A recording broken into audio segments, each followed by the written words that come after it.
ओम नमः शिवाय। श्री शिवाय नमस्तुभम। हर हर महादेव। जय भोलेनाथ। जय हो पार्वती। आप सभी को महाशिवरात्रि की बहुत बहुत शुभकामनाएं। आज की वीडियो में मैं आपको बताऊंगी कि जब हम महाशिवरात्रि का पूजन संपूर्ण कर लेते हैं तो चौकी का विसर्जन कैसे करना है, चढ़ाई हुई सामग्री का क्या करना है और इन सब की जानकारी मैं आपसे साझा करूंगी। महाशिवरात्रि के दिन सुबह सवेरे स्नान आदि से निवृत्त हो करके प्रतिदिन जैसे पूजन करते हैं वैसे पूजन करेंगे। व्रत पूजन का संकल्प लेते हैं, फिर मंदिर जाते हैं, वहां पर जलाभिषेक करते हैं और शाम को प्रदोष काल में यानी शाम को 6 बजे के बाद चौकी लगा करके विधि विधान से हमें पूजन करना होता है।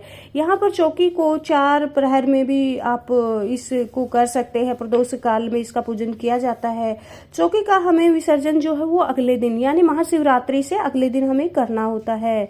सुबह में लघु पूजन या फिर जैसे छोटा पूजन जो होता है, दिया बाती हम करते हैं, धूप दीप करते हैं, वो करेंगे। फिर दिया जब शांत हो जाता है, ये हमें शिवरात्रि से अगले दिन की प्रक्रिया है वो हमें करनी होती है। जैसे कि चौकी को उठाना होता है। जब सुबह दिया लगाते हैं और पूजन करते हैं, उसके बाद अगर दिया शांत हो जाता है तो सबसे पहले हमें चौकी को हिला देना है, कलश को हिला देना है। हाथ में अक्षत पुष्प लेकर देवी देवताओं को आह्वान जो किया था उन सभी को प्रार्थना करते हैं कि वो सब अपने अपने लोकों में प्रस्थान करें और अक्षत पुष्प को शिवलिंग पर हमें छोड़ देना है। शिवलिंग को उठा करके पूजा स्थल में रख देना है या फिर पूजा स्थान पे जहाँ हमें दोबारा में प्रयोग ला सके वहाँ पे हमें उठा करके रख लेना है। भोग प्रसाद को 1-1.25 घंटे में जैसे हमें रात्रि में उठा लेते हैं। नारियल रखा है तो उसे भी दान कर सकते हैं और कुछ एक भोग सामग्री हमें रात्रि में रख देनी है। जल का लोटा भर के रख देना है। कहते हैं कि शिव पार्वती रात में विचरण करते हुए आते हैं। फिर नारियल जो है उसको प्रसाद रूप में हम खा सकते हैं, बांट सकते हैं। थोड़ा सा भोग प्रसाद जो है वहाँ पर हमें जैसे कि मैंने बताया कि वहाँ पर रात में रखा रहने देना है। और फिर उसके बाद सुबह में जो होता है उन सबको हमें वहाँ से हटा लेना है। ग्रंथ पुस्तकें आपने वहाँ से रखी है उसको भी हमें हटा करके सुरक्षित स्थान पर, इनका जो स्थान है वहाँ पर रख देना है, किसी कपड़े में या फिर पवित्र वस्त्र में बांध करके। और फिर उसके बाद चौकी को रखें और प्रसाद चौकी को वहाँ पर से हटा देना है और वहाँ पर अपने लिए जो प्रसाद रूप में जो दक्षिणा है उसको जो हमने चढ़ाई हुई है उसको कन्या को या फिर किसी ब्राह्मणी को हमें दे देना है। श्रृंगार की सामग्री हमें किसी सुहागन स्त्री को दे देनी है और पूजा की जो अन्य सामग्री है उनको भी हमें यथाचित स्थान पर हमें रखना होता है। जैसे दिया है, शिवलिंग है, इन सबको, पुस्तकें हैं, इन सबको हमें हटा के अपने स्थान पर रख लेना है। इसी के साथ में फूल पत्तियां है उनको विसर्जित कर देंगे या फिर भूमि विसर्जन भी कर सकते हैं। शिवलिंग को उठा करके पूजा स्थल पर रखे और फिर रुद्राक्ष की माला हम रखे हैं वहाँ पर। जो वस्त्र रूपी कलावा है उसको हाथ में बांधे या फिर बच्चों के हाथ में भी आप बांध सकते हैं। जनेऊ को ब्राह्मण को या फिर कलावे को हाथ में जनेऊ होता है उसको ब्राह्मण को हम दान कर सकते हैं और कोई पहन सकता है तो घर में उसको पहना सकते हैं। जल को जो हमें होता है लोटे में रखा है उसको हमें पौधों में डाल देना है। तुलसी के पौधे में जल को ना डालें।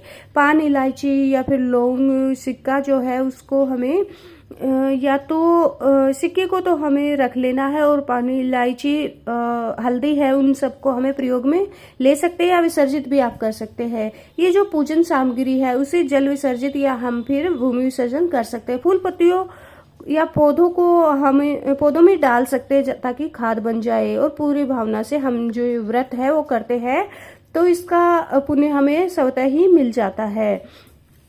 तो इसका जो अगर हम विसर्जन, भूमि विसर्जन करते हैं तो पूजा का जो अंश है, पुण्य है, वो हमें ही मिल जाता है, स्वतः ही मिल जाता है और वह नेत्र नहीं जाता है।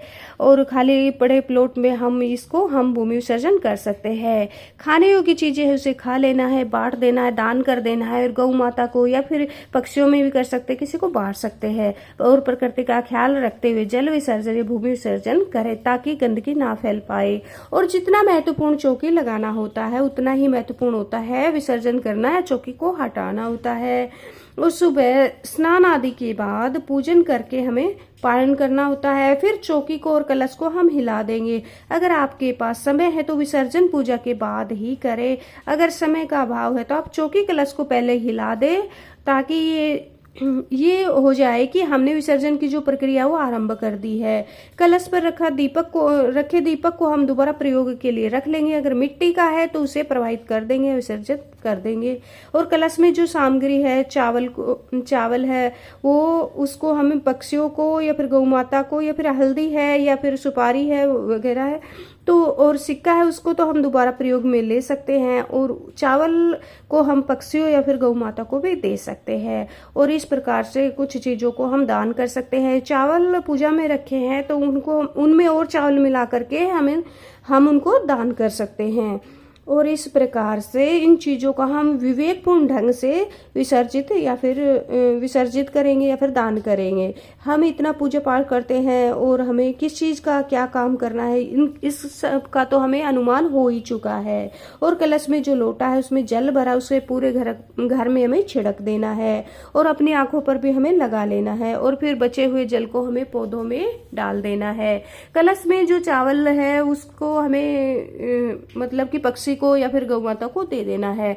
लौंग इलायची को हम खा सकते हैं, किचन में हम उसको प्रयोग कर सकते हैं। और इस प्रकार से हमें विसर्जित बाकी सब चीजों का कर सकते हैं। इसके बाद जो गठबंधन है, चुनरी और कपड़े का हमने जो किया है, जो कि तस्वीर के ऊपर से हम उसको या तो तस्वीर पर लगा रहने देते या फिर खोल करके हमें मंदिर में दे सकते हैं या फिर दोबारा उसको पूजा में प्रयोग कर सकते हैं या फिर किसी जरूरतमंद को भी दान कर सकते हैं। और चौकी को रखे हुए वस्त्र को हम या तो दान कर सकते हैं या फिर दोबारा हम पूजा के प्रयोग में ला सकते हैं। इस प्रकार से हमें चौकी का जो विसर्जन है या फिर चौकी को हम उठा लेते हैं। पूजा हमारी पूर्ण होती है। आपको वीडियो अच्छी लगी तो प्लीज़ चैनल को सब्सक्राइब अवश्य करें। ओम नमः शिवाय।